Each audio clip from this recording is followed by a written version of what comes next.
a la doctora Ana Teresa Araujo y al doctor Diego Pineda, pues por sus charlas. Y en sí el curso va a estar como muy enfocado en eso, en principios, en conceptos, en aplicaciones clínicas, en postprocesamiento. Vamos a trabajar, incluso vamos a hacer pues algo de postprocesamiento con OLEA. Entonces de pronto la charla de junio 24, ya la anticipo, nos va de pronto a tocar cambiarle el horario para que puedan participar las personas desde Francia.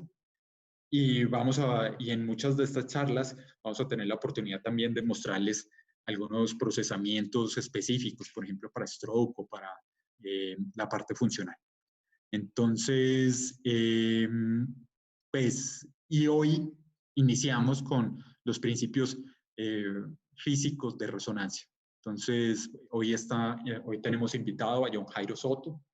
John Jairo es jefe de línea en Top Medical Systems. Es una persona de una experiencia de cerca de 20 años trabajando en modalidades de adquisición de imagen en la compañía. También tiene experiencia como docente.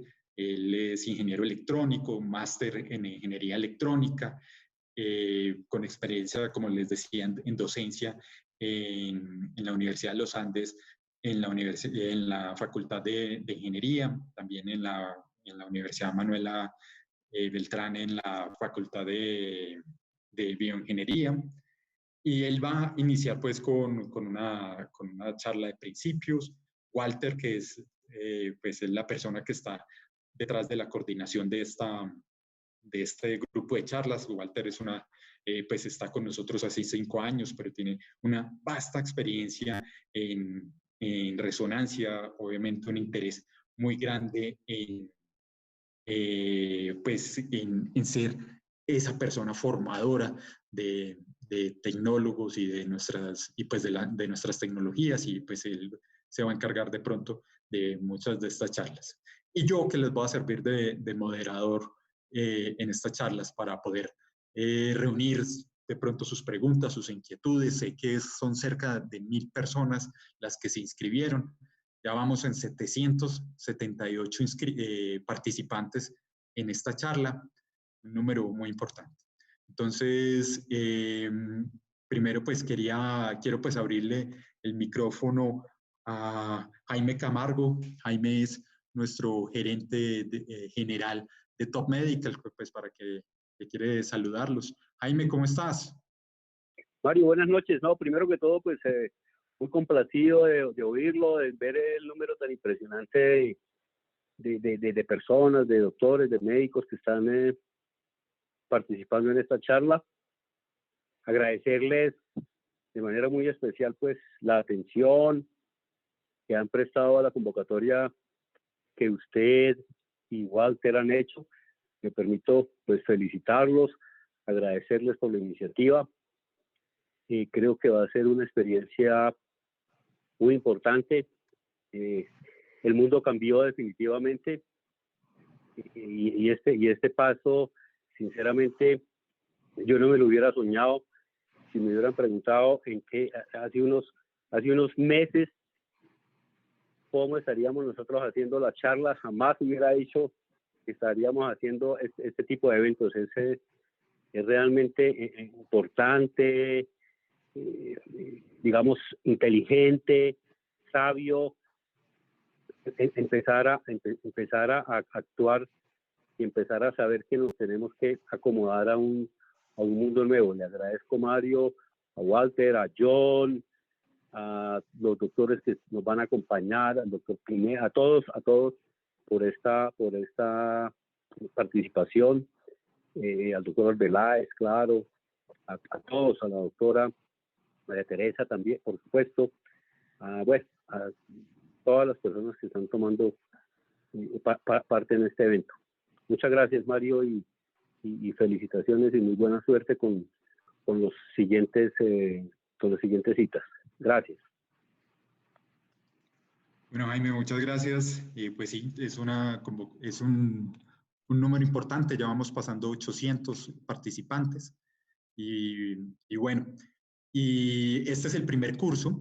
Quiero anticiparles que en el segundo semestre tendremos programado uno un curso cardiovascular también en resonancia.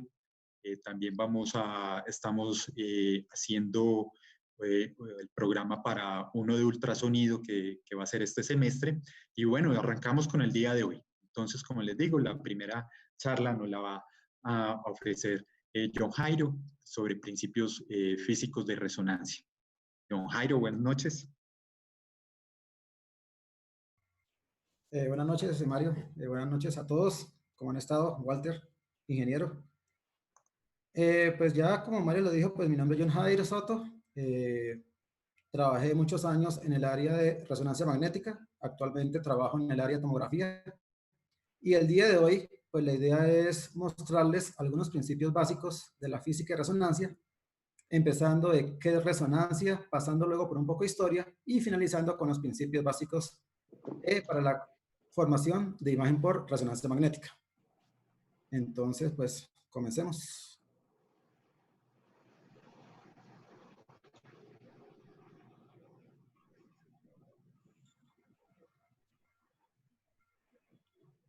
Mario, ¿me da el host, por favor?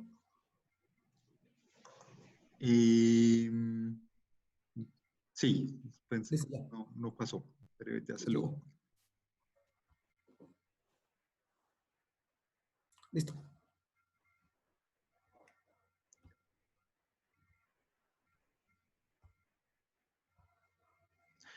John Jairo, hay una encuesta que se hizo ahí en la parte de abajo, antes de pronto que arranques, que le preguntamos a las primeras personas que se inscribieron, cerca de 500, cuáles eran sus conocimientos de resonancia. Y la encuesta nos da que apenas el 11% considera que es alto o muy alto. ¿Sí? Entonces, yo creo que esto se va muy de la mano de pronto con lo que nos vas a mostrar. Ok, listo. Perfecto.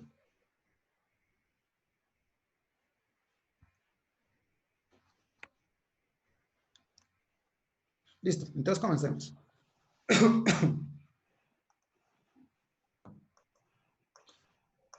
Primero que todo, hay que entender en qué consiste la resonancia. Para entender qué es resonancia, vamos a ver rápidamente este video donde observamos dos diapasones. Un diapasón simplemente es un elemento en acero en forma de U que al vibrar produce un tono a una frecuencia. Entonces, cuando se produce un golpe, va a producir un tono a una frecuencia. Si los dos diapasones tienen exactamente la misma frecuencia, es decir, tienen el mismo material y la misma masa, cuando el diapasón 1 vibre, va a producir una frecuencia y va a existir un intercambio de energía, haciendo que el segundo diapasón también vibre. Entonces, aquí lo vemos, cuando se le aplica un golpe al diapasón 1, como ambos diapasones son exactamente iguales, produce un intercambio de energía y hace que el segundo diapasón vibre. Esto sucede, repito, porque ambos tienen la misma frecuencia, misma masa y tienen exactamente el mismo material y el mismo tamaño. Si yo cambio la frecuencia de uno de los dos diapasones, en este caso se cambia modificando la masa, se le aplica un cambio de masa al diapasón 2. Cuando yo aplico un golpe y genero el tono a una frecuencia, como la frecuencia ahora es diferente en los dos diapasones, no va a existir ningún intercambio de energía y por lo tanto no habrá ningún tipo de vibración. Entonces, ahí concluimos qué es resonancia. Simplemente, resonancia es el intercambio de energía que existe entre dos elementos cuando poseen la misma frecuencia. Ese es el concepto de resonancia. Empecemos mirando algo de historia.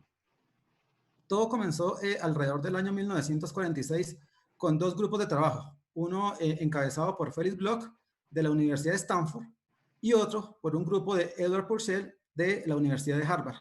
Ambos fueron los que descubrieron el fenómeno de resonancia magnética, cada uno trabajando en forma independiente. Ambos trabajaron un elemento muy conocido entre todos nosotros, que es el átomo de hidrógeno. ¿Por qué se analizó este átomo de hidrógeno?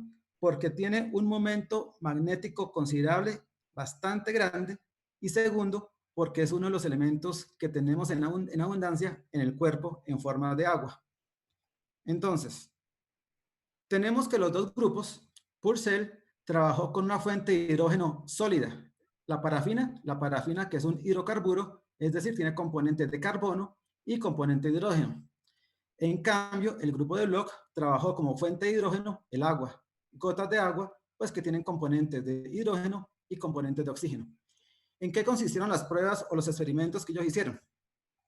Simplemente colocaron en un imán, en un campo magnético, el grupo de Bloch colocó unas gotas de agua y el grupo de Purcell lo que hicieron fue colocar un elemento sólido como era la parafina. A esto lo que le hicieron fue aplicarle unos pulsos de RF a la entrada y observar a la salida cómo era el movimiento de los protones de los elementos que estaban analizando, ya fuera carbón o hidrógeno, en el caso de la parafina, o de hidrógeno y oxígeno en el caso del agua. Se dieron cuenta que al aplicar ciertas frecuencias no pasaba nada en la salida, pero con algunas frecuencias observaban algún cambio. Entonces, con algunas frecuencias, con el barrido no pasaba nada a la salida, con algunas frecuencias pasaba algo. Se dieron cuenta que internamente los átomos, ya fueran de hidrógeno, de oxígeno o de carbono, se estaban moviendo con una velocidad, tenían una frecuencia. Al aplicar una frecuencia igual a la frecuencia a la cual estaban moviéndose esos protones, se dieron cuenta que existía un intercambio de energía que hacía que se obtuvieran unas señales a las salidas iguales a las que estábamos entrando. Ahí fue cuando concluyeron que todo eso se dio por un fenómeno llamado resonancia magnética. Magnética, pues porque están dentro de un campo magnético, y resonancia porque existe el intercambio de energía entre las ondas de RF que estoy entrando con los momentos, las frecuencias de precesión de algunos átomos dentro de la parafina o dentro del agua. Así es que como nace el concepto de la resonancia magnética. Ya en 1952, estos dos señores, Bloch y Purcell, ganan el Premio Nobel de Física. Al comienzo, esto fue utilizado únicamente para análisis molecular físico-químico. ¿A qué hago referencia? Simplemente, si ellos querían saber qué elementos químicos tenían ciertas sustancias, lo que hacían es que lo metían dentro de un campo magnético, empezaban a aplicarle pulsos de radiofrecuencia y mirar el comportamiento de los protones a la salida. De esta forma, sabían si la sustancia tenía elementos de carbono, elementos de hidrógeno, elementos de nitrógeno, y así sucesivamente. Ya fue en el año de 1971 cuando Raymond Damadian se metió ya como en el ámbito médico. Demostró que existía unas diferencias en los tiempos de relajación. ¿Qué eran esos tiempos de relajación? Cuando se quitaba el pulso de radiofrecuencia a la entrada, resulta que la señal a la salida no se iba inmediatamente a cero, sino que presentaba ese cambio, presentaba un decaimiento. Dependiendo del tejido en el que estuviera, este tiempo o era más largo o más corto. Damadian se dio cuenta que los tiempos de relajación en tejidos sanos eran diferentes a los tiempos de relajación en tejidos tumorales. Entonces fue cuando se empezó a aplicar el término de la resonancia magnética en la parte médica para diagnóstico de algunas enfermedades. Ya en el año 1973, Loderbor y Mansfield crean un concepto bien importante que es el método de los gradientes. El método de los gradientes es un sistema que nos va a permitir ubicarnos espacialmente en el cuerpo humano para saber de dónde proviene la señal que mis antenas están recibiendo. Entonces, esos gradientes simplemente lo que están haciendo es una deshomogenización del campo magnético en los tres ejes, en el eje Z, en el eje X o en el eje Y. Entonces, en este caso, se hace circular unas corrientes y lo que hace es una variación del campo magnético en el eje Z. Cuando las bobinas se disponen de esta forma, se origina una deshomogenización del campo en el eje X y en este último caso una deshomogenización en el eje Y. Entonces, por lo tanto, un sistema de resonancia magnética tiene tres bobinas de gradientes. Unas, que las que están acá en verde, que me van a modificar el campo magnético en la dirección Z. Tenemos las bobinas de gradientes que están en color amarillo, que lo que va a hacer es cambiarme o me homogenizan el campo magnético en la dirección X, y las que están en rojo me lo van a hacer en el eje Y. ¿De qué forma? Simplemente, aquí lo vemos, tenemos las bobinas en el eje Z.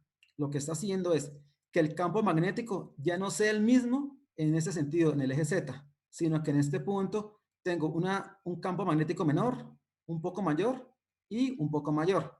Y lo que está haciendo simplemente es cambiando una frecuencia de precesión de algunos protones. Cuando lo hacemos de esta forma, lo que se está haciendo es un cambio de campo magnético en esta dirección, en el eje X. Entonces, quiere decir que los protones que están a esta altura tienen un campo magnético diferente a los que están a esta altura. Y de igual forma pasa en el eje Y. En el eje Y se hace un cambio del campo magnético en esta dirección. Los protones que están a este lado del paciente tienen un campo magnético diferente a los que están en este punto. Entonces, repito, ¿esto para qué se usa? Se usa para ubicar el corte a la altura de la cual yo quiero hacer mi adquisición, y a su vez me permiten ubicar espacialmente de qué parte del cuerpo yo voy a hacer la adquisición. Más adelante, Richard Ernst, basándose en esos gradientes, usó lo que es una codificación de fase y una codificación de frecuencia, y usando la transformada de Fourier pudieron reconstruir una imagen. En 1977, Damadian hizo la primera resonancia de cuerpo. Este resonador se llamó El Indomable, y una adquisición se demoraba alrededor de 4 horas y media. Aquí tenemos una imagen de un prototipo de más o menos cómo fue la primera imagen que se obtuvo. Y por esto, Mansfield y Luderborg ganaron el Premio Nobel de Fisiología y Medicina. Ahí pues hubo siempre una discusión, porque Damadian decía que él también merecía el Premio Nobel, pero al final de cuentas únicamente se lo dieron a Mansfield y Luderborg. Ahora sí, miremos, empecemos analizando el átomo. ¿Cuál átomo? El átomo de hidrógeno. Tiene un protón, tiene un neutrón y tiene un electrón que está orbitando sobre el núcleo. Repito, ¿por qué se trabaja el átomo de hidrógeno? Porque tiene un momento magnético muy grande, y además porque es el átomo que se tiene más en abundancia en el cuerpo humano. Para entender lo que pasa en el fenómeno de resonancia magnética, vamos a entender 4 momentos importantes. Vamos a entender primero qué pasa cuando el paciente está fuera del campo magnético, es decir, cuando los protones no tienen campo magnético. El segundo momento que se va a analizar es cuando el paciente está dentro del magneto, es decir, los protones están dentro de un campo magnético. El tercer momento es cuando se le aplica un pulso de radiofrecuencia. Y el cuarto momento es qué pasa cuando se quita ese pulso de radiofrecuencia. Entonces empecemos con el momento 1. Los protones están fuera del campo magnético. Todos los protones, sin importar si sean protones del átomo de hidrógeno, de carbono, de hidrógeno, de nitrógeno, de oxígeno, presentan un movimiento sobre su propio eje. Entonces, como es una carga positiva, las cargas positivas, el movimiento, van a generar una cierta cantidad de corriente. Esta cantidad de corriente me induce un pequeño campo magnético. Por lo tanto, podemos concluir que todos los protones se comportan como pequeños imanes. Repito, los protones de todos los elementos que estén en el cuerpo humano, no solamente los de hidrógeno, sino todos los protones presentan un movimiento de spin. Adicional a esto, los protones están completamente desorientados. Tienen su movimiento de spin, pero están completamente desorientados. Viene el segundo momento. El segundo momento ocurre ya cuando el paciente está dentro del magneto.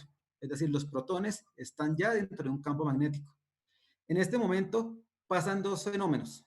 El primero es que la mayoría de los protones se van a alinear en paralelo del campo magnético, y algunos poquitos se van a orientar en forma antiparalela.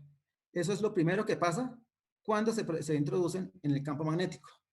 Y lo segundo que pasa es que los protones, todos los protones van a empezar a presentar un movimiento de precesión. ¿Cuáles protones todos los protones del cuerpo humano van a empezar a precesar. Los de carbono, los de oxígeno, los de nitrógeno, todos van a empezar a hacer este movimiento. ¿De qué depende esta velocidad de giro de los protones? Depende de una ecuación del Larmor. Depende de la intensidad del campo magnético, V sub 0, y de la constante giromagnética de cada elemento. Entonces, si el campo magnético es más grande, todos los protones van a girar mucho más rápido.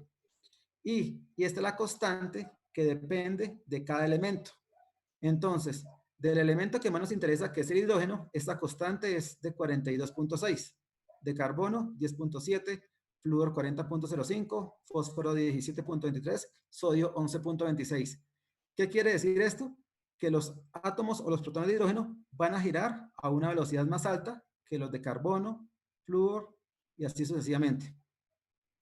En este ejemplo, en esta tabla, está la frecuencia para un campo de un Tesla.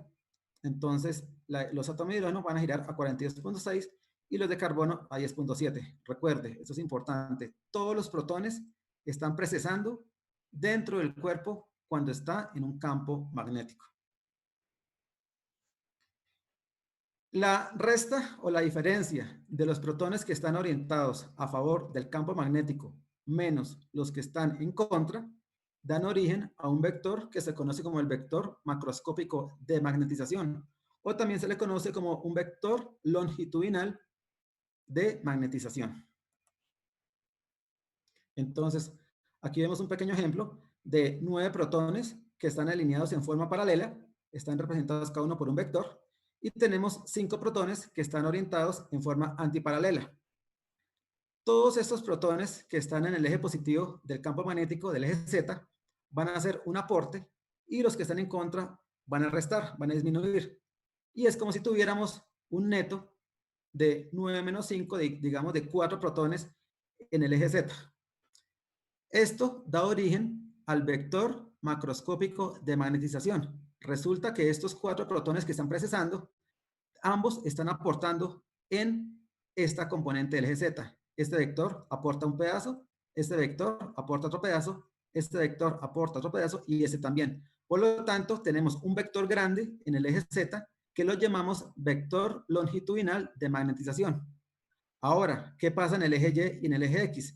Vemos que más o menos la cantidad de protones que están en el lado positivo de las Y se nos van a cancelar con los protones negativos del eje Y. Es decir, la componente positiva de acá se nos cancela con la componente negativa. Y tenemos una componente neta que es 0. Lo mismo pasa en el eje X. La cantidad de protones que están en el eje negativo de las X es igual a la cantidad de protones que están en el eje positivo de las X. Si restamos, nos da 0.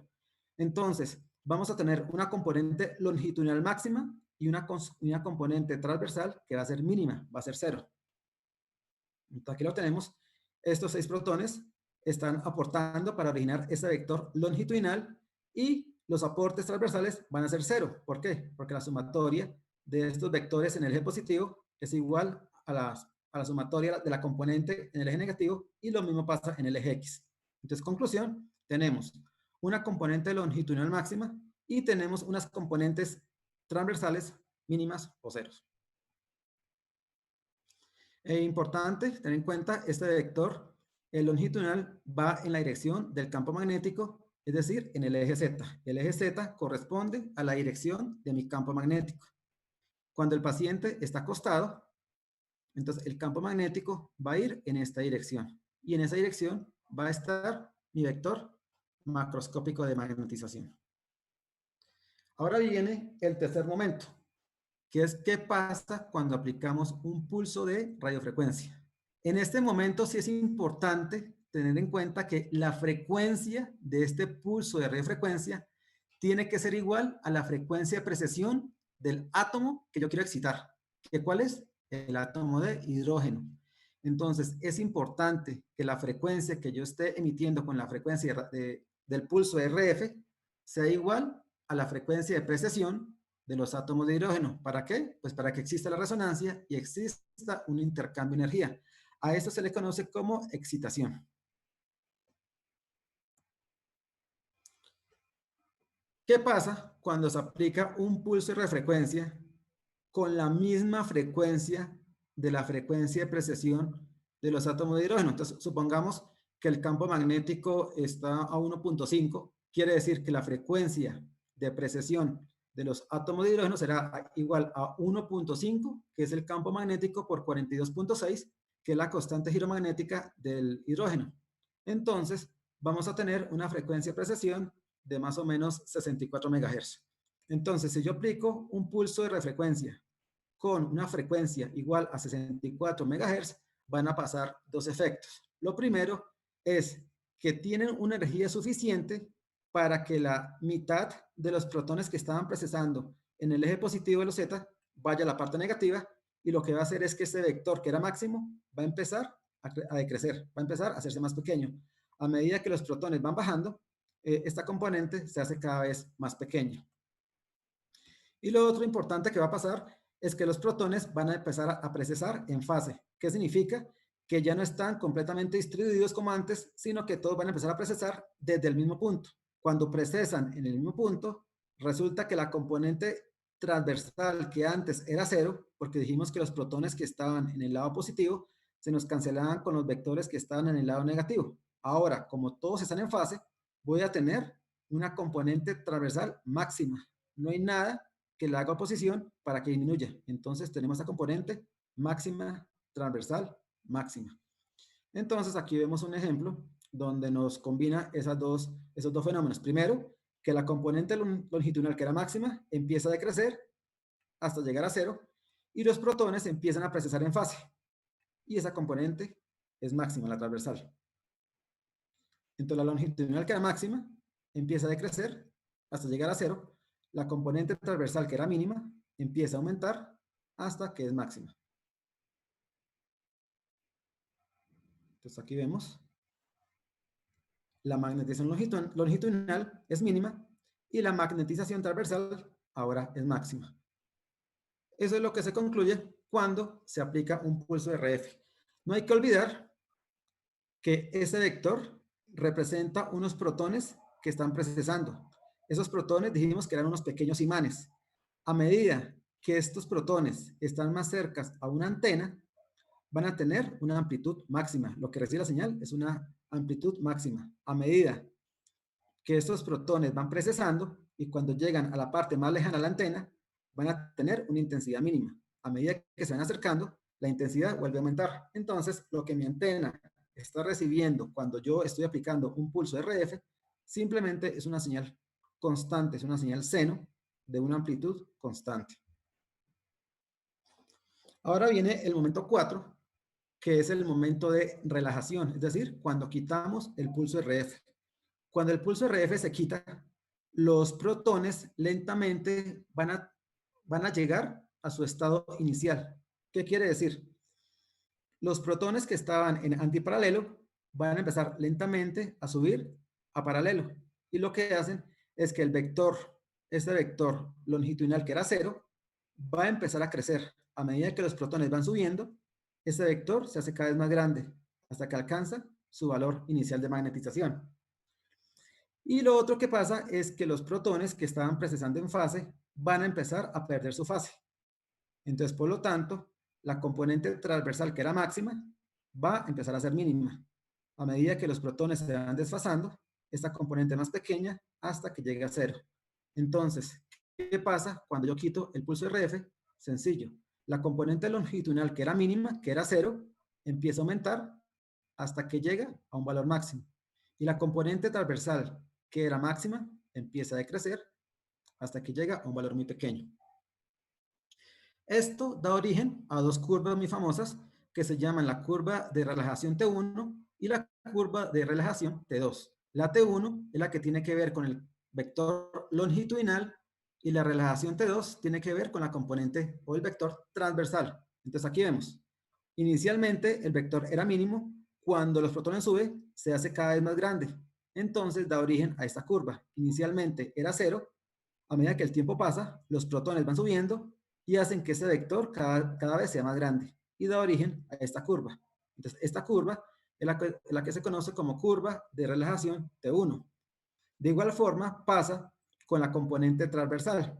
La componente transversal aquí es máxima porque los protones están precisando en fase. Entonces, esta componente es máxima.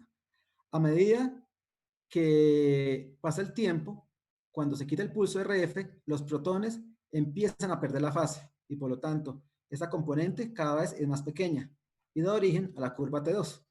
Entonces, es máxima y a medida que pasa el tiempo, a medida que se desfasan los protones, llega a un valor mínimo. Entonces, tenemos las dos curvas, la curva de relajación longitudinal T1 y la curva de relajación transversal T2.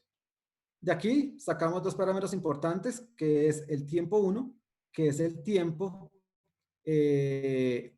cuando la señal ha alcanzado el 63% de su magnetización inicial. Y tenemos un tiempo T2 que corresponde al 37% de una magnetización transversal original. Algunos conceptos importantes para tener en cuenta. Es necesario entender, bueno, que el tiempo T1 es más largo que el tiempo T2. Los tiempos T1 están en el rango más o menos de los 300 a los 200 milisegundos. Los tiempos T2 más o menos entre los 30 y los 150 milisegundos. Y como ya lo dije, el tiempo T1 se define cuando se ha alcanzado el 63% de la magnetización longitudinal y el tiempo T2 se define cuando ha alcanzado un 37%. Algo muy importante para poder diferenciar el contraste de tejidos en la imagen es entender que el tejido que contiene ciertos átomos de hidrógeno se comporta diferente de acuerdo a la cantidad de átomos que tengamos. Entonces, por ejemplo, si yo tengo protones de hidrógeno en tejidos líquidos, van a ser muy lentos, van a presentar unos tiempos T1 y unos tiempos T2 muy largos. Es decir, los tiempos de relajación son muy, pero muy largos. Es una señal muy lenta.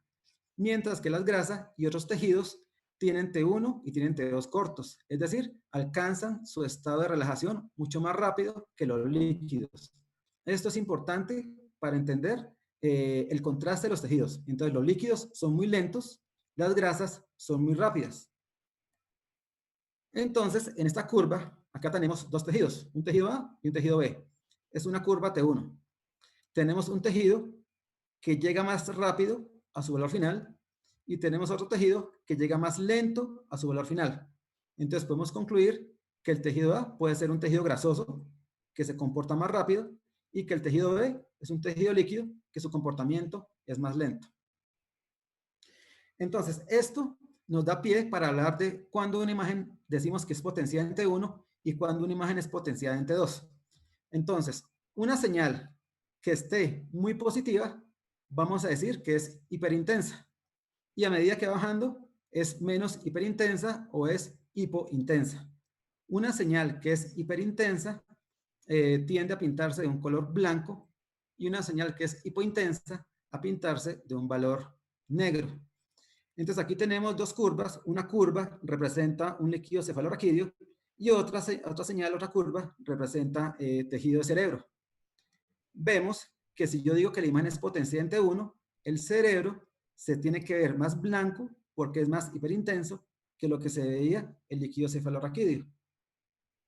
Entonces aquí tenemos una gráfica donde esta imagen, la primera es potenciada en T1, vemos efectivamente que el líquido cefalorraquídeo es más negro, es hipointenso comparado con el cerebro. Entonces decimos que es una imagen potenciada en T1. El líquido es más negro que el cerebro en esa imagen. De igual forma pasa con una imagen potenciada en T2. Hablamos de dos señales, de dos tejidos, un tejido A y un tejido B. El tejido A desciende mucho más rápido, es más rápido que alcanza su valor final que el tejido B. Entonces yo puedo decir que el tejido B puede ser un tejido líquido, el tejido A puede ser un tejido graso, un tejido de cerebro. Entonces, en estas, cuando yo digo imágenes potenciadas en T2, vamos a ver que los líquidos, que son más lentos, van a verse un poco más brillantes que lo que se vería la grasa y otros tejidos. Entonces aquí vemos una imagen potenciada en T2, donde el líquido cefalorraquídeo se ve bien blanco comparado con la grasa o con otros tejidos. Algo importante para tener en cuenta es mi antena, la señal que está recibiendo mi antena es de la componente transversal. Entonces, inicialmente, esta componente es máxima, precisa con una amplitud máxima. A medida que va llegando a su momento de relajación, esta componente empieza a hacerse más pequeña, esta componente transversal es más pequeña, hasta que llega al valor final, que es 0. Entonces, inicialmente, mi antena recibe una señal grande, luego una más pequeña, más pequeña, más pequeña, hasta que llega a 0. Eso da origen a una curva que se llama curva caída libre de inducción. Entonces, aquí tengo los 3 momentos. Mi antena, inicialmente, cuando la componente transversal es máxima, recibe una amplitud. Cuando está a otra altura, la amplitud es menor.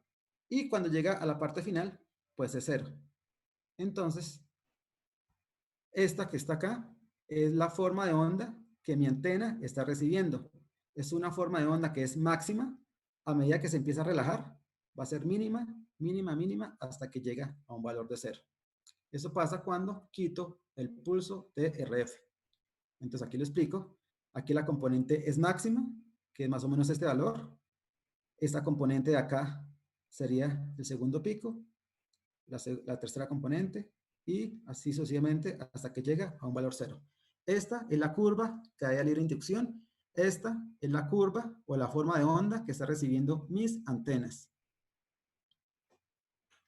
Ya como comenté algo al comienzo de los gradientes, esas bobinas que lo que me hacen es deshomogeneizar el campo magnético, simplemente lo que me están haciendo es permitir ubicarme espacialmente para saber de qué parte del cuerpo es que estoy recibiendo la señal para poderla procesar. Entonces, para eso se usan 3 gradientes. Uno que lo llamamos gradiente de corte, otro que se llama gradiente de fase y otro que se llama gradiente de frecuencia o de codificación de frecuencia. Entonces, repito, lo que a mí me interesa primero es ubicar un corte, ubicar un espesor de corte y adicionalmente quiero saber la señal que recibe mi antena, de qué parte se está originando, si son de los protones de hidrógeno de acá o de los protones de hidrógeno de acá o de los protones de hidrógeno de la mitad de la imagen. Me interesa saber de dónde viene la señal que está recibiendo mi antena. Para eso es que se usan los gradientes, el gradiente de corte, el gradiente de frecuencia y el gradiente de fase. ¿Cómo seleccionamos el corte? Cuando el paciente se somete a un campo magnético homogéneo, todos los protones de hidrógeno tienen la misma frecuencia del Larmor, o sea, la depreciación, y serán alterados por el mismo pulso de radiofrecuencia. Entonces, ¿cómo selecciono el corte? Inicialmente, todos los protones de hidrógeno tienen un campo de 1.5 teslas. Los protones que están en la cabeza, los que están más o menos en la pelvis, los que están en los pies, tienen un campo de 1.5 teslas. Por la frecuencia del Larmor, yo sé que 1.5 teslas por la constante del hidrógeno, que es 42.6, me da más o menos 64 MHz. Entonces, si yo lanzo un pulso de frecuencia, ¿qué protones voy a excitar? Pues todos, porque todos están procesando a la misma frecuencia, a la frecuencia de 64 MHz. Para poder seleccionar el corte, lo que yo hago es añadir un gradiente de frecuencia. Es, en este caso, en el eje Z. Este gradiente de frecuencia, ¿qué me está haciendo? Como es de 0.1 teslas, me le está sumando al 1.5 que tenía, 0.1. Me queda 1.6 teslas. Y en este punto le está restando a 1.5, 0.1 teslas, es decir, 1.4 teslas. Por la frecuencia del Larmor, 1.6 teslas me da 68 MHz, 1.4 teslas me da 60 MHz y los 1.5 ya dijimos que nos da 64 MHz. Entonces, si yo quiero obtener ahora un corte a la altura de la pelvis, pues simplemente lo que voy a hacer es lanzo un pulso de frecuencia con una frecuencia de 64 MHz. ¿Por qué? Porque yo sé que los protones que están acá son los únicos que están procesando a 64 MHz. Si yo quiero, por ejemplo, a la altura de la rodilla, lo que lanzo es un pulso RF con una frecuencia más o menos de 62 MHz, que es la frecuencia a la cual van a estar procesando esos protones. Y así sucesivamente. Esa es la forma como yo voy a seleccionar el corte. Ahora, ¿cómo selecciono el espesor de corte? Entonces, lo que hago es, no lanzo un pulso RF con una única frecuencia. Lo que voy a hacer es que lanzo un pulso RF con un amplio rango de frecuencias. Entonces, entre más amplio sea el rango, pues más grueso va a ser el espesor de corte. Entonces, aquí tenemos. Si yo lanzo un pulso RF con unas frecuencias entre 64 y 65 MHz, pues simplemente voy a excitar a todos esos protones.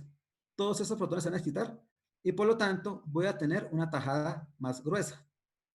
Si yo lanzo un pulso RF con frecuencias entre 64 y 64.5 MHz, pues ahora mi espesor va a ser más pequeño, es decir, los protones que voy a excitar van a ser únicamente los que están en esta región. Entonces, esta es una forma teórica para poder seleccionar el espesor de corte. La otra forma que se usa es cambiando la pendiente de mi gradiente de corte. Entonces, ya dijimos que cuando era 0.1, es decir, un campo de 1.6 teslas, correspondía a una frecuencia de 68 MHz, y con menos 0.1 teslas, 1.4 teslas, daba 60 MHz. Si yo cambio esta pendiente, es decir, ya no es de 0.1, sino que ahora es de 0.2, el 1.5 inicial más 0.2 me da 1.7 teslas, que por la frecuencia del Armor corresponde a 72 MHz. De igual forma, acá. Acá tenía un campo inicial de 1.5 menos 0.2 teslas, nos da 1.3 teslas, y nos da una frecuencia más o menos de 56 MHz. Sin cambiar el rango de frecuencias de mi pulso RF, es decir, lo voy a dejar de 64 a 65 MHz, aquí va a tener un espesor grueso, y aquí con los mismos 64 y 65 voy a tener un espesor más corto. ¿Por qué? Porque mi gradiente, la pendiente, ahora es mayor, y el rango de frecuencias que tengo de entre este punto y este punto, pues es más grande. Entonces vemos que sin cambiar el rango de frecuencias, tengo un espesor más fino que en este caso. Esta es la forma como funcionan la mayoría de los gradientes hoy en día. Para seleccionar mi espesor de corte, es más fácil cambiar la pendiente de mi gradiente que ponerme a cambiar el rango de frecuencias para hacerlo o más grande o más corto. O más delgado, perdón. Listo, ya sé a qué altura viene mi señal y ya sé cuál es mi espesor de corte. Ahora necesito ubicarme espacialmente para saber de dónde viene mi señal. Entonces, para eso primero voy a usar un gradiente de codificación de fase y luego voy a usar un gradiente de codificación de frecuencia. Entonces, ¿qué es lo que yo quiero? Si yo aplico un pulso RF más o menos de 67,67.6, yo sé que ya tengo el corte a esa altura de la cabeza. Pero ahora me interesa saber si la señal viene de los protones de esta región o viene de los protones de esta región o de esta o de esta. ¿Por qué? Porque recuerden que hasta el momento todos los protones de esta sección están procesando a la misma frecuencia. Entonces tengo que buscar alguna forma que me diga que la señal de dónde viene, si viene de acá, si viene de acá, de aquí, de acá, de cualquier parte de la región que yo estoy explorando. Entonces, para eso, primero, entendamos cómo funciona un gradiente de codificación de frecuencia. Recuerden que todos los protones de ese corte están procesando a la misma frecuencia. Cuando yo aplico un gradiente de frecuencia, lo que estoy haciendo es simplemente a esta columna le aplico un cambio de frecuencia, a esta columna le aplico un cambio de frecuencia mayor y a este le aplico un cambio de frecuencia mayor. Al final, ¿qué voy a obtener? Que estos protones de esta columna van a procesar a una frecuencia pequeña, estos protones van a procesar a una frecuencia mediana y esos protones van a procesar a una frecuencia mayor. Entonces, inicialmente, todos los protones de las tres columnas están procesando a la misma frecuencia. Cuando yo aplico un gradiente de frecuencia en este sentido, lo que voy a hacer es que los protones de esta columna giran o van a una frecuencia 1, estos van a una frecuencia 2 y estos van a una frecuencia 3. Eso es lo que hacemos cuando aplicamos un gradiente de fase. ya sé si a esta altura, ya sé si la señal viene o de esta columna, o de esta columna, o de esta columna, de todos esos protones, o de acá, o de acá. Me falta ahora identificar si vienen de esta fila, o si vienen de esta fila. Y eso lo hago usando ahora un gradiente de codificación de fase. ¿En qué consiste? Me interesa que sigan procesando con la misma frecuencia, pero que partan en fases diferentes, que partan en puntos diferentes. Es decir, que este protón parta en ese punto, este protón ya no parta acá, sino que parta un poco más adelante, que esté desfasado, y que este protón esté mucho más desfasado, pero que conserven la misma frecuencia. ¿Cómo hago esto? Lo que hago es que momentáneamente aplico un gradiente de frecuencia y lo quito. Entonces, si yo aplico un gradiente acá que es mínimo, este protón se desfasa un poquito. Este protón se desfasa un poco más y este protón se va a desfasar mucho más. Al quitar este gradiente de frecuencia, lo que obtengo es que los 6 protones están procesando a la misma frecuencia, en este ejemplo 65 MHz, pero como aquí el gradiente fue más pequeño, este se desfasa un poquito. Como el gradiente que apliqué acá momentáneamente aquí fue más grande, se desfasa un poco más, y a este punto el gradiente, como es mayor, se desfasó mucho más. Entonces tengo los 3 protones procesando con la misma frecuencia, pero con 3 fases. Entonces aquí lo tenemos. Tenemos 3 protones procesando con la misma frecuencia, pero diferente fase. Arrancan en diferente punto. Misma frecuencia, diferente punto de inicio, misma frecuencia y diferente punto de inicio. Entonces tenemos 3 fases diferentes. Entonces, ¿qué fue lo que obtuve? Simplemente al aplicar la codificación de frecuencia, lo que hice fue identificar que todos esos protones de acá, de esa columna, todos esos protones están procesando a la frecuencia 1, todos esos protones de esa región están procesando a la frecuencia 2 y todos esos protones están procesando a la frecuencia 3. Y ahora, cuando codifiqué fase, ya sé que esos protones están desfasados un Φ1, esos protones están desfasados un Φ2 y esos protones de acá están desfasados un Φ3.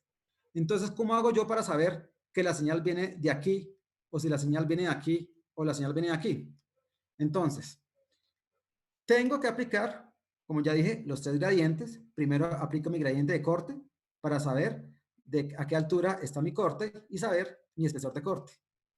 Luego aplico momentáneamente un gradiente de fase. ¿Para qué? Pues para obtener mi Φ1, mi Φ2 y mi Φ3, mis 3 desfases. Y por último, al momento que yo vaya a leer mi señal, aplico mi codificación de frecuencia. ¿Para qué? Pues para obtener la frecuencia 1, la frecuencia 2 y la frecuencia 3.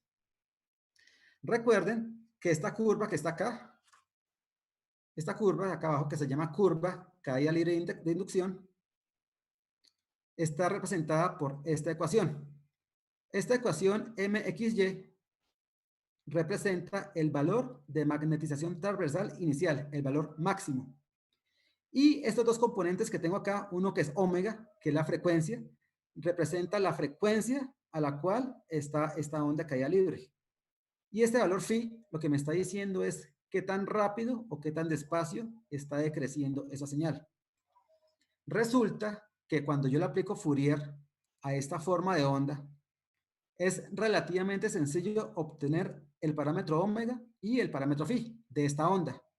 Entonces, por ejemplo, si mi antena leyó una señal que tiene esta forma y yo le aplico Fourier y obtengo un parámetro omega 1 y un parámetro phi 3, entonces yo ya sé que la señal que estoy leyendo viene de acá, de omega 1 y de phi 3. Si yo leo esta señal y al aplicar Fourier obtengo que este valor de omega era omega 2 y el valor de desfase era phi 2, yo sé que la señal que estoy leyendo viene de esta región. Entonces, de esta forma es que yo logro saber la señal que mi antena está leyendo, si viene de acá, de acá, de acá, de cualquier parte. Es decir, me estoy ubicando espacialmente de dónde viene mi señal. Y ya por último, ¿para qué me sirven también los gradientes? Los gradientes me están diciendo para saber qué plano es el que yo estoy usando al momento de hacer mi adquisición. Entonces, En el primer caso, dice que mi gradiente de corte está en el eje Z. Si mi gradiente de corte está en el eje Z, quiere decir que la imagen se está formando en el plano XY con un espesor de corte en el eje Z. Entonces, estoy tratando o estoy generando imágenes axiales. Ahora, si mi gradiente de corte está ubicado en el eje Y, si mi gradiente de corte está ubicado acá en el eje Y, la imagen que estoy obteniendo o estoy adquiriendo está en el plano XZ. Por lo tanto, es una imagen sagital. Y por último, si yo localizo, si yo pongo mi gradiente de corte en el eje X, quiere decir que la imagen que estoy obteniendo está en el plano ZY con un corte en el gradiente X y es una imagen coronal. ¿Listo? Bueno, pues eso es lo que tenía para comentarles. Bueno, muchas gracias, John. Quiero recordarles que pueden hacer preguntas en la parte de abajo del Q&A y pues iremos respondiéndolas de pronto al final de la sesión o podríamos ir enviando algunas respuestas al correo. Entonces, no dejen de preguntar. Les voy a pedir también un poquito, porque pues vamos con la charla de Walter, es un poquito más cortica, pero pues de pronto nos vamos a pasar hoy unos 5 o 10 minuticos, entonces pues les pido disculpas por eso, pero pues, está bien interesante lo que nos va a mostrar Walter. Entonces, listo.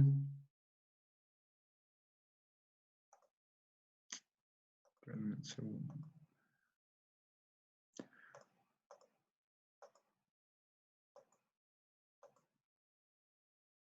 Listo, Walter, ya tienes el control. Como les comentaba Walter, pues ese es nuestro aplicacionista y especialista de producto en resonancia. Lleva trabajando con nosotros, aunque lleva trabajando con nosotros pues cerca de 5 años, pues es una persona con mucha experiencia, también experiencia en docencia, ha participado en varios congresos como speaker, entonces, y pues coordinador de este curso. Walter. Buenas noches.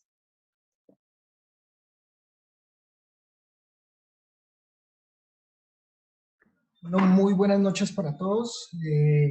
Gracias por la participación. Sí nos vamos a alargar un poco de lo que teníamos presupuestado. Más o menos voy a tratar de hablar rápido de unos conceptos básicos de formación de la imagen y formación como tal, caracterización de secuencias.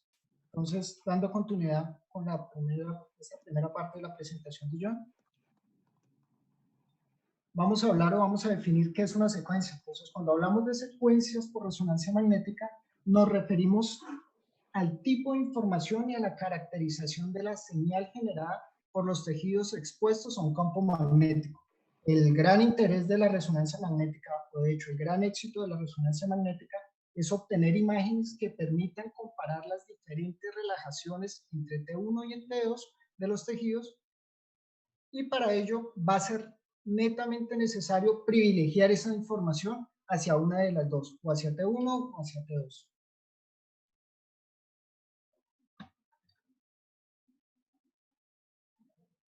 Incluimos en este punto un segundo término, aparte del de secuencia, ponderación. La exposición de los tejidos a un campo magnético y los pulsos de radiofrecuencia nos dan como resultado una señal medible en tiempos de relajación T1 y en tiempos de relajación T2. A partir de esto podemos clasificar las señales dependiendo de los parámetros de adquisición. ¿Cuáles son esos parámetros de adquisición? Tenemos parámetros de tiempo de relajación, tiempo de eco y ángulo. A partir de estos tres conceptos vamos a poder ponderar o vamos a poder llevar esa información hacia una imagen T1, hacia una imagen T2 o una imagen intermedia en el caso de las secuencias spin-echo como la densidad de protones. Entonces, cuando hablamos de secuencias por resonancia, automáticamente se nos tiene que venir a la mente que existen dos tipos de familias de secuencias. Unas dependientes del pulso de radiofrecuencia spin-echo y otras dependientes del eco del gradiente, las secuencias eco de gradiente. Entonces ya tenemos dos diferenciales. Hay secuencias de spin eco y hay secuencias eco de gradiente. Hablemos rápidamente de cómo es la conformación de estas secuencias y hagamos un breve repaso. Entonces, tenemos un campo magnético externo, una magnetización longitudinal, una magnetización transversal. Exponemos nuestro protón a un campo magnético externo, está en magnetización longitudinal, enviamos un pulso o un pulso de radiofrecuencia, que no es nada más energía, dedicado con un ángulo de 90 grados. En este punto vamos a tener este protón que estaba en localización longitudinal, va a pasar a un estado de energía de magnetización transversal. Seguido a esto, enviamos un segundo pulso de radiofrecuencia dirigido a 180 grados. ¿Qué va a pasar con este protón? Va a pasar de un estado de magnetización transversal de baja energía a un estado de magnetización transversal de alta energía. A partir de aquí yo puedo cortar este pulso de radiofrecuencia. Todo lo que gana energía con el tiempo tiende a liberarlo para volver a su estado inicial. Espero que este protón empiece a liberar esa energía. Cuando ha liberado esa energía, ha llegado a un punto de un 37% y recogemos señal, estamos hablando que estamos recolectando información en base a tiempos de relajación T2. En el momento que ese protón empieza su relajación y llega a más del 63%, estamos hablando de que estamos capturando señal en tiempos de relajación T1 o imágenes ponderadas en T1. Abramos esto de una forma horizontal para ir entendiendo los momentos de cada uno de estos pulsos. Tenemos un primer pulso de 90 grados. Este primer pulso nos va a llevar el protón de una magnetización longitudinal a una magnetización transversal. Seguido de este vamos a enviar un pulso de 180 grados, como lo mencioné anteriormente, a un estado de magnetización transversal de mayor energía. En este punto dejamos que se relaje el protón y capturamos la señal. Repetimos el mismo proceso, 90, 180, señal. Esto es lo que conocemos de configuración física de una imagen spin eco, donde el TR va a estar dado entre el primer pulso de 90 grados y el siguiente pulso de 90 grados. El tiempo de eco va a estar dado desde el primer pulso de 90 grados hasta que capturemos señal. Ahora veamos el ángulo de inclinación que se le envió a cada uno, 90, 180. Ahora veamos una secuencia fase spin eco. Tenemos un pulso inicial de 90 grados, seguido de un pulso de 180 grados a magnetización transversal, recogemos señal. Aquí ya cambia un poco la concepción de la imagen. Ya no enviamos un siguiente pulso de 90 grados, sino automáticamente, a medida que se va recuperando y va llegando a la magnetización transversal, volvemos y lo inclinamos a 180 grados, recogemos señal, 180 grados, recogemos señal. Entonces revisemos los conceptos de TR, tiempo de eco. TR, tiempo que transcurre entre el primer pulso de 90 grados hasta el siguiente pulso de 90 grados. Tiempo de eco, aquí ya entra otro factor a alterar la imagen o a sumarse a estos parámetros de la imagen. Vemos que tenemos una señal 1, una señal 2 y una señal 3. Si sumamos estas tres señales es lo que conocemos o escuchamos como eco train o tren de ecos, que no es más que la suma de los diferentes tiempos de ecos. Tiempo de eco desde que aplicamos el primer pulso a 90 grados hasta que recolectamos la última señal. Esto es lo que compone, como tal, hablando horizontalmente, de una secuencia fase spin eco y una secuencia spin eco. Cuando hablamos de secuencias spin eco, automáticamente nos tenemos que referir a secuencias spin o eco spin y secuencias rápidas de fase spin eco. A partir de estas dos técnicas podemos tener los diferentes tipos de secuencias y caracterizaciones de cada una de ellas. No voy a hacer mucho hincapié en cada una de estas, a medida que vayamos hablando del curso vamos a empezar a nombrar cada una y su importancia y su conformación. Entonces, tenemos secuencias T1, T2, secuencias intermedias o capturas de señal en la mitad de estos dos tiempos, secuencias de densidad de protones, secuencias FLAIR, STIR y FATSAT. Hablando un poquito y rápido de qué es el FLAIR. Es una inversión de la recuperación en la atenuación de fluidos. Hacemos o enviamos un tiempo de inversión predeterminado para anular la señal del líquido cefalorraquídeo. El líquido cefalorraquídeo se anula más o menos a 2700 milisegundos. Conociendo esto, yo puedo empezar a invertir esa señal hasta llegar al punto de anularlo. Eso es lo que comprende o la base de una secuencia FLAIR, utilizada básicamente para neuro. Secuencias STIR, inversión de la recuperación en la saturación grasa. ¿qué vamos a encontrar en esta secuencia? Un tiempo de inversión predeterminado para anular únicamente la grasa. Entonces, en estos dos tipos de secuencias, estamos hablando que vamos a utilizar un tiempo de inversión para anular alguna señal específica. La grasa en un equipo de 1.5 Tesla se anula de 130 a 150 milisegundos. Conociendo esto, yo puedo enviar un tiempo de inversión para anular ese tipo de señal. Y tenemos otro tipo de saturación grasa llamadas FAT-SAT. Cuando hacemos previamente nuestra calibración de equipo, utilizamos un shimmy. Un shimmy no es nada más que una espectroscopía, una medición de concentración de grasa y concentración de agua en partes por millón y en megahertz. Si empezando yo un estudio, sé cuál es esa cuál es ese punto donde se encuentra en megahertz la grasa, donde se encuentra en megahertz el agua, le puedo decir al equipo, anúleme toda la señal resultante o que se asemeje a la grasa. De esa forma, yo voy a tener señales de saturación de grasa, las cuales puedo ponderar en T1, T2 y densidad de protones. Recordemos que el término de ponderar es llevar la secuencia por parámetros a alguna de estas tres densidades. Hablemos un poquito de la caracterización de señal de las secuencias eco de gradiente. Magnetización longitudinal, campo magnético externo, magnetización transversal, vector para representar la gráfica. Tenemos un protón en magnetización longitudinal y aquí, a diferencia de las secuencias spin-eco, fase spin-eco, enviamos unos ángulos fijos en los cuales tenemos el protón todo el tiempo bailando en un mismo punto. No dejamos que vaya a transversal neto, tanto de baja energía o alta energía, sino lo tenemos en un punto intermedio en el cual excitamos, dejamos que se relaje y nos dé señal y nuevamente lo excitamos, viéndolo de forma horizontal. Un pulso fijo de 20 grados, recogemos señal, enviamos nuevamente 20 grados, recogemos señal, 20 grados, señal, y así sucesivamente. Entonces vemos que el TR, igual que en las secuencias fase spin-eco o spin-eco, va desde el primer pulso de gradiente que se le envió hasta el siguiente pulso de gradiente. Aquí claramente podemos ver que los TRs de la secuencia eco de gradiente son muy cortos, a diferencia de las fases spin-eco o de las secuencias ponderadas en spin-eco. Hablamos de n número de tren de ecos o de señales. Tiempo de eco 1, tiempo de eco 2, tiempo de eco 3, tiempo de eco 4. Si sumamos esos tiempos de ecos, es lo que vamos a conocer o nombramos como eco train o tren de ecos. Y el tiempo de eco desde el primer pulso 90 grados hasta que recojo la última señal. Esto es lo que es composición horizontal física de una secuencia eco de gradiente. Dentro de la familia de la secuencia de eco de gradiente tenemos las secuencias fill-eco y las secuencias fall-fill-eco.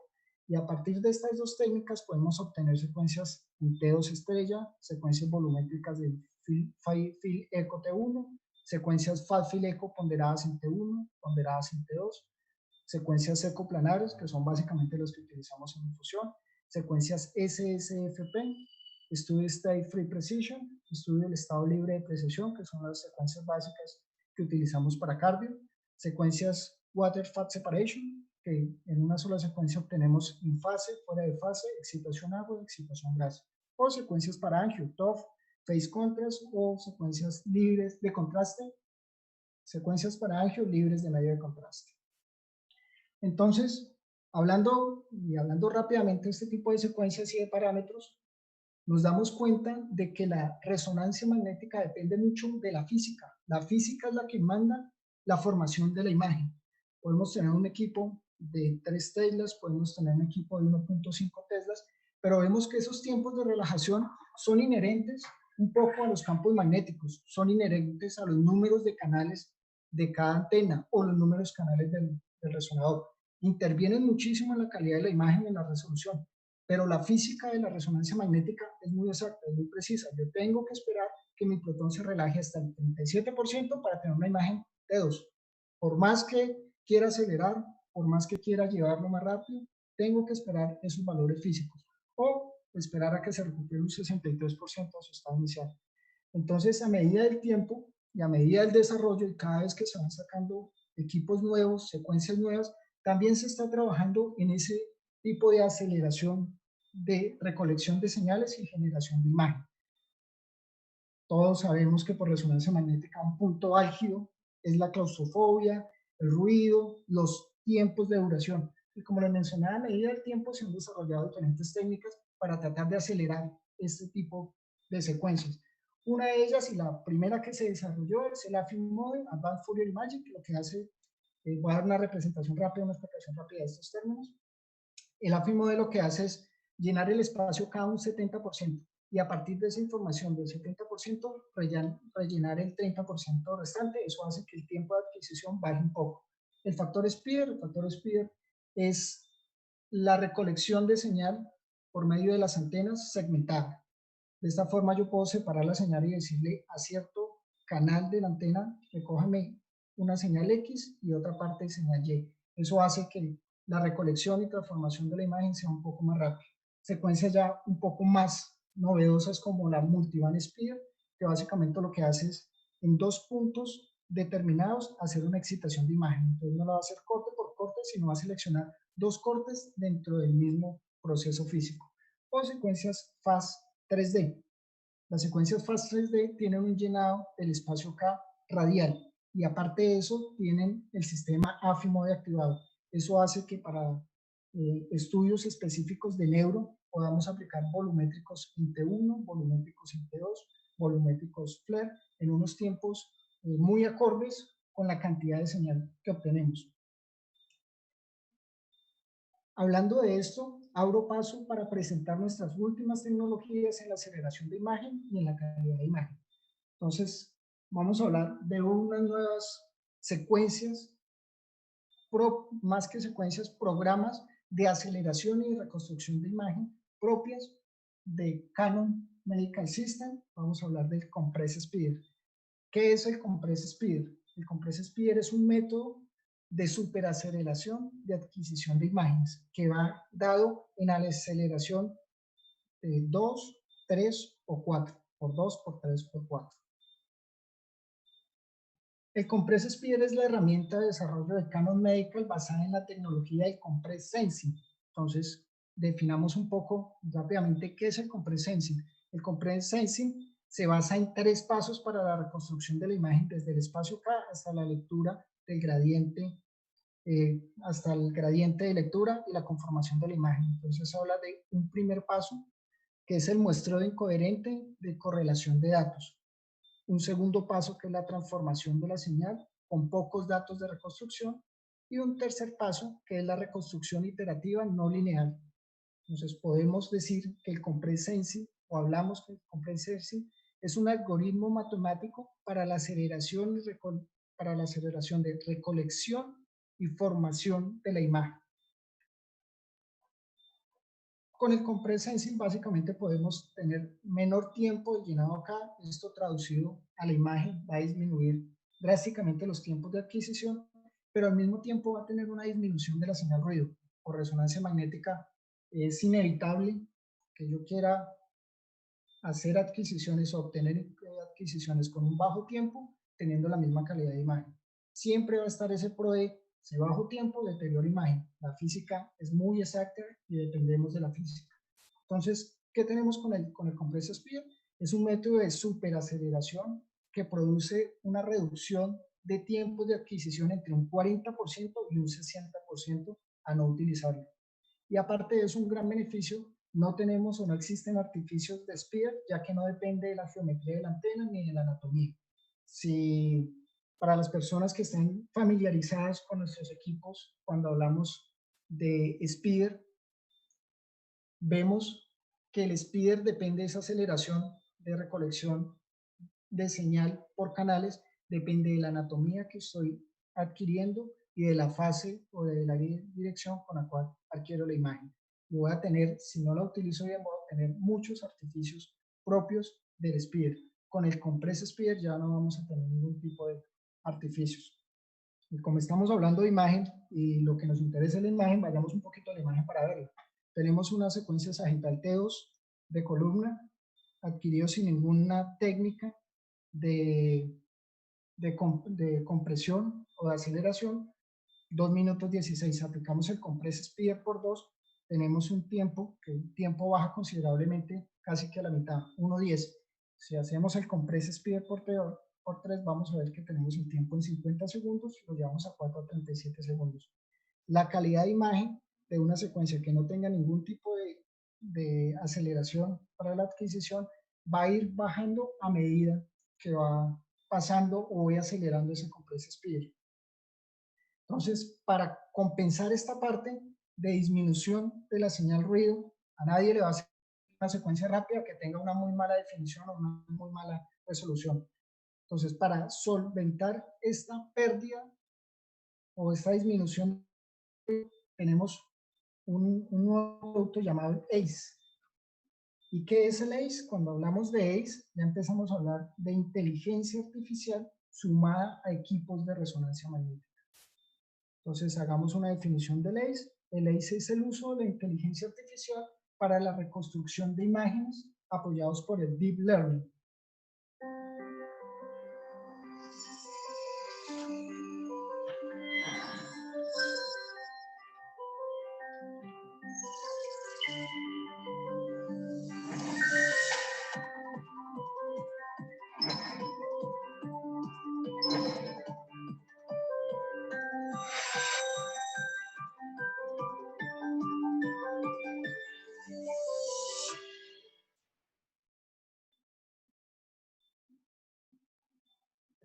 Bien, y cuando hablamos de inteligencia artificial, debemos mencionar qué tan robusto es ese sistema para el análisis de datos.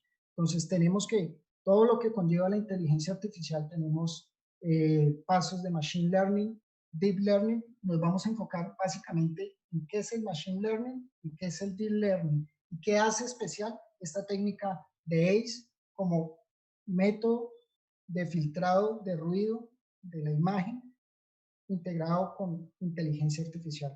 Entonces, el Machine Learning es un sistema alimentado por un número limitado de datos que descomponen la imagen y me generan un resultado dependiente del sistema y de su alimentación. Es decir, un número, entre más información tenga yo o ingrese yo en este sistema de Machine Learning, los datos que están preestablecidos van a ser menor, va a tener menor posibilidad de dar una respuesta indicada.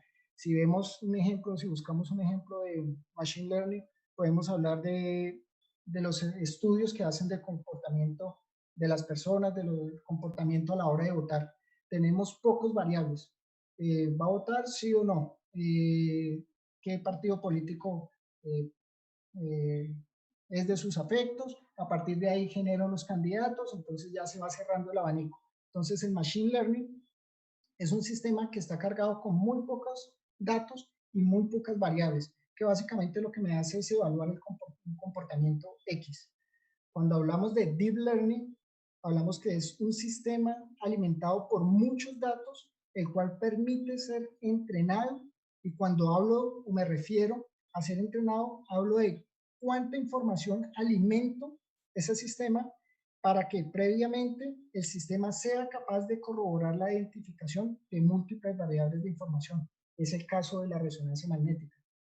Sabemos que por resonancia magnética tenemos matrices de 512 por 512. Entonces tenemos una matriz de imagen bastante grande, tenemos bastantes datos de información. Entonces la diferencia entre este Deep Learning y Machine Learning es que en el Deep Learning yo puedo entrenar a mi sistema. ¿Y cómo entreno a mi sistema? Ingresando imágenes de muy baja calidad a imágenes de muy alta calidad para que él tenga variables y pueda identificar qué señal ruido, qué está bien o qué está mal. Viendo un poco una representación gráfica, si tengo un Machine Learning o una matriz de datos muy baja, yo puedo hacer un ingreso de información input y asimismo o va a depender de qué tan robusta sea. Si tengo un Deep Learning con una matriz de datos mucho más amplia, esa respuesta va a tener mucho más variables y esas variables van a llegar todas a un punto que va a ser el output del resultado esperado. Entonces, un algoritmo de reconstrucción de imagen, o el ACE, es un algoritmo de reconstrucción de imagen, el cual me limpia el ruido de la propia imagen y mantiene íntegras las características de la misma. Si vemos aquí, en esta parte, vamos a ver una red de trabajo neuronal, ¿Qué quiere decir esto? ¿O qué es una red de trabajo neuronal? Son algoritmos que se usan interconectados de unidades computacionales. Y llevando esto a una definición más terrenal, hablamos básicamente de neuronas artificiales. Entonces, red de trabajo neuronal no es más que una neurona artificial que lo que hace es, cada una contiene una información. Entonces, esta neurona artificial puede tener información de la grasa, mientras que la otra puede tener información del hueso, mientras que la otra puede tener información del líquido cefalorraquídeo, la otra de la sustancia blanca o la sustancia negra. Y a partir de ahí, él empieza a hacer algoritmos de reconstrucción o de resolución para encontrar cuál es ese mejor camino a llegar a la calidad de imagen esperada. ¿Cuál va a ser la calidad de imagen esperada? Limpiar de ruido la imagen. Entonces mi sistema se va volviendo más robusto, o este sistema depende del deep learning, a medida que yo vaya entrenando mi ACE. ¿Qué quiere decir? Como le mencionaba anteriormente, entrenar, cargar datos, precargar datos en ese sistema. Poner imágenes. Mario Felipe al principio nos hablaba que tenemos un resonador de 100 militeslas, perdón.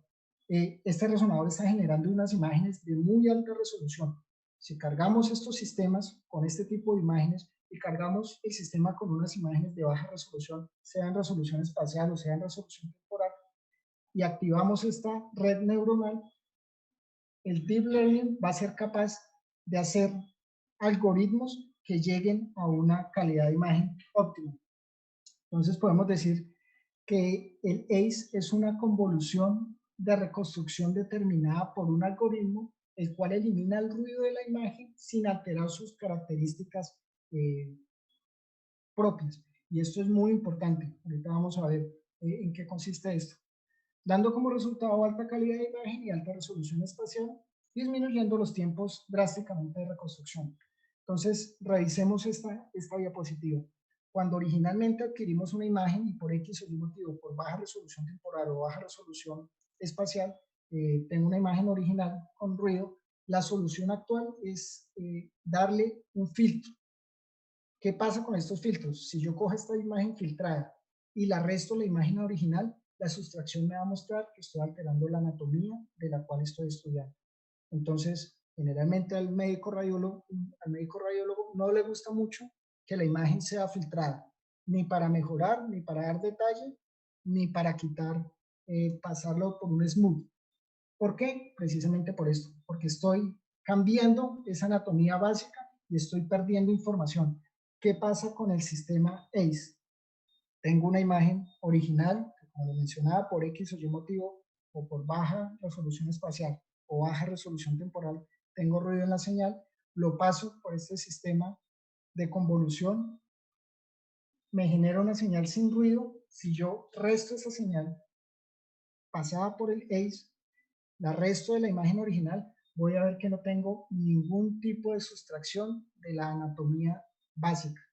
Quiere decir que me está limpiando el ruido y me está mejorando la señal o la resolución de tal imagen. Y nuevamente, como lo que estamos hablando es de imágenes, veamos el deep learning de imagen.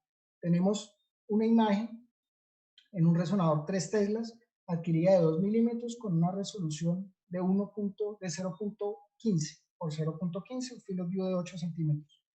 Esta es la imagen original adquirida, la pasamos al sistema ACE y obtenemos este tipo de imágenes. Vemos claramente que la resolución mejora un 60-70%, no tenemos ningún tipo de ruido propio de la imagen. Entonces es importante tener claro que no estamos quitando la información, lo que estamos haciendo es limpiando esa señal ruido para obtener una imagen mucho más clara. Una imagen de hipocampos de un equipo 1.5 Tesla, un field of view de 12 por 12, un espesor de corte de 2 milímetros para tener una resolución espacial de 2 milímetros. Una imagen que tenemos ruido de hipocampos, la pasamos o la llevamos al ACE y podemos ver el cambio y cómo el ACE, en base a la inteligencia artificial, retira este ruido propio original de la imagen a llegar a unas imágenes de alta definición. Otro ejemplo de imagen de hipocampos, un field of view de 12 por 12 en un equipo 1.5 Teslas con un espesor de corte de 2 milímetros. Sabemos que lograr esto en un equipo de 1.5 Teslas con un field of view tan pequeño puede ser complicado. Si llevamos esto a ACE, podemos comparar la diferencia de señal y la mejora de señal sin perder parte de la anatomía propia de la imagen original. Otro ejemplo, una secuencia STIR. ¿Por qué una secuencia STIR en cerebros generalmente no se utiliza? Porque el STIR, al tener ese tiempo de inversión y anular la grasa, se me está llevando más información y generalmente me genera una señal de ruido muy alta, muy baja. Perdón. Si adquirimos la misma secuencia con los mismos parámetros y únicamente le cambiamos los números de adquisición a 10, vamos a ver que esa señal cambia. ¿Por qué? Porque le estoy dando mayor resolución temporal para que evitar estos artificios de ruido. Si pasamos esta imagen por el Deep Learning, por el ACE, vamos a ver y podemos comparar la imagen adquirida en 10 números de adquisición con la imagen adquirida 1, pero reconstruida por el ACE. Entonces, ahí estamos viendo los beneficios de esta técnica. Y ahora, como hablábamos previamente cuando les mencionaba el Compress Speed, decimos que el Compress Speed hace una aceleración para la reconstrucción, una potenciación de la reconstrucción de la señal, pero que va a tener una baja señal ruido. Podemos compensar esto con el ACE. El año pasado, en el RSNA, en 2019, como mencionaba el año pasado, presentamos el ACE y el Compress Speed ya en la actividad clínica en nuestros equipos de 3 Teslas y 1.5 Teslas, específicamente en el equipo Galan 3 Teslas y en el equipo Orion 3 Teslas. Y podemos ver, podemos pasar, tenemos una imagen sagital T2, nuevamente, columna, adquirida sin ningún tipo de aceleración de reconstrucción ni de recolección de imagen. La pasamos por un Compress Speed a 4, que es el máximo punto. Vemos que el tiempo de adquisición es 0.39 segundos. Esta imagen adquirida con este Compress Speed la pasamos a ACE o se la sumamos a ACE y vamos a restar esta resolución. ¿Qué vamos a lograr de esta parte? Mejorar la productividad. Pero pues por resonancia magnética es cierto que es importante esa parte de productividad, pero no todo encaminado a la productividad. Casi todos los desarrollos y el gran interés en la parte clínica es encontrar imágenes de alta definición o de ultra alta definición, que es lo que vamos a ver aquí, con imágenes adquiridas con una muy buena resolución espacial y una muy buena resolución temporal, en este caso con un equipo 3 Teslas, pero con un espesor de corte de 1 milímetro. Estamos hablando de imágenes isotrópicas, imágenes volumétricas, en la cual le aplicamos el ACE y podemos ver siempre que hacemos una imagen spin eco, dependiente de eco spin, vamos a ver que a medida que bajamos ese espesor de corte y bajamos el field of view, vamos a disminuir la señal ruido y vamos a tener una imagen más granulosa. Si esta imagen la pasamos por el ACE, podemos obtener imágenes de ultra alta definición. Podemos obtener este tipo de imágenes o podemos obtener este tipo de imágenes en el caso de una secuencia axial FAT-SAT-DP, donde podemos ver perfectamente el menisco con un espesor de corte adecuado, con un field of view adecuado y sin ningún tipo de ruido. Esto era lo que queríamos presentar. Primero, los principios físicos de la resonancia magnética y segundo, de este tipo de tecnologías que contamos ya actualmente en el mercado. Bueno, muchas gracias, Walter. Buenas noches. Yo les agradezco a todos, obviamente, y me disculpo un poquito pues, por habernos robado un poquito más de tiempo. Creo que esa era como la sesión más gorda de las que tenemos programadas. Y es decir, me gustaría mucho que hicieran preguntas a través de todo el curso, lo siguieran haciendo a través del Q&A, o sea, Q&A, ahí pues van a quedar las preguntas grabadas después de la presentación, podríamos estar respondiendo algunas de ellas.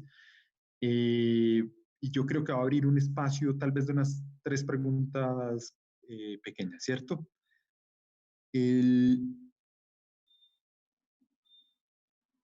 A ver, Walter, se me perdió la que tenía, o la quitaron. Ah, sí, dice, nos pregunta César. En cuanto a las secuencias FLAIR y STIR en cerebro, ¿las imágenes son iguales?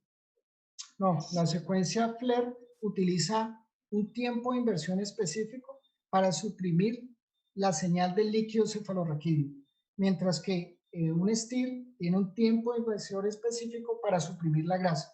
Entonces, son dos técnicas que utilizan el tiempo de inversión, pero son específicas y son dadas para suprimir algún componente o algún tejido. En este caso, FLAIR, líquido cefalorraquídeo, se suprime con 2700 milisegundos y el STIR para suprimir la grasa en un equipo 1.5 teslas de 130 a 150 milisegundos. Otra pregunta, la hace César Julián. ¿Con qué secuencia ponderada trabajan más los gradientes?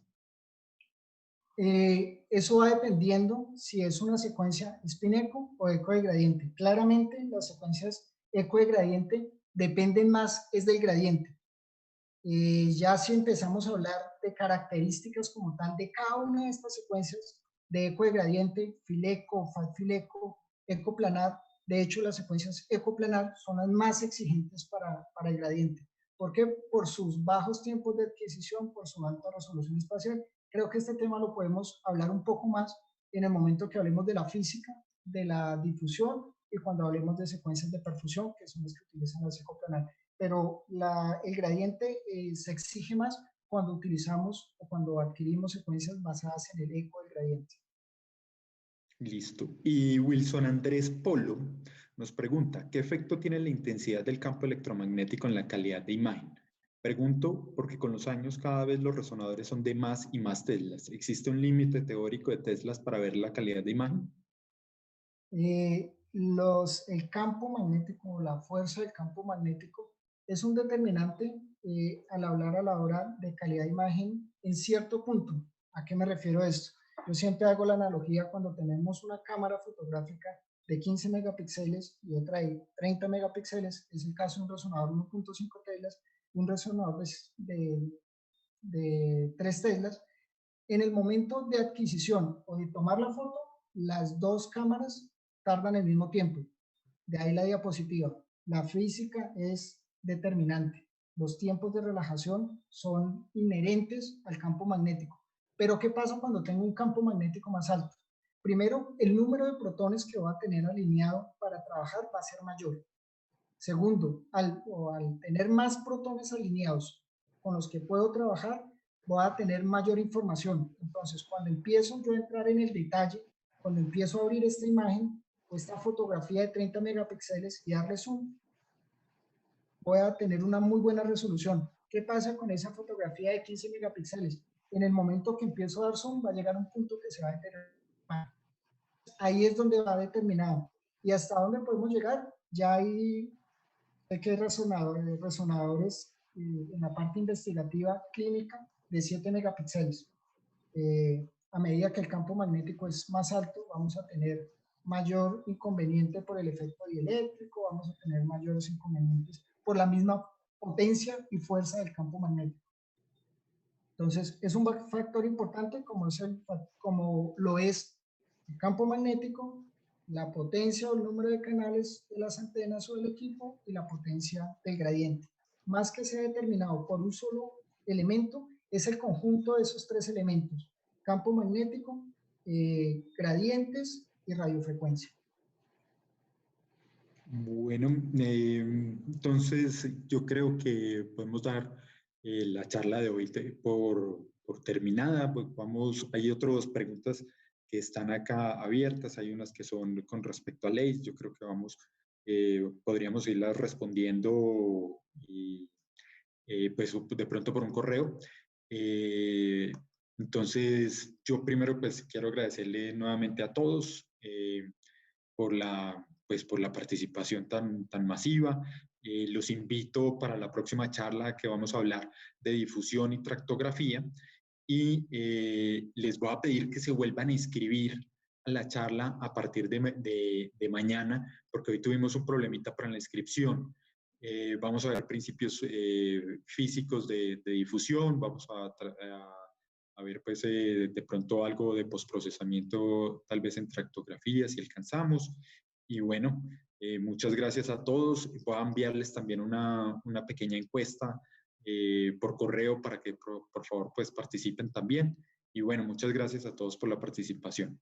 Gracias a Walter, gracias a John. Que tengan una buena noche, cuídense mucho, estén seguros, estén en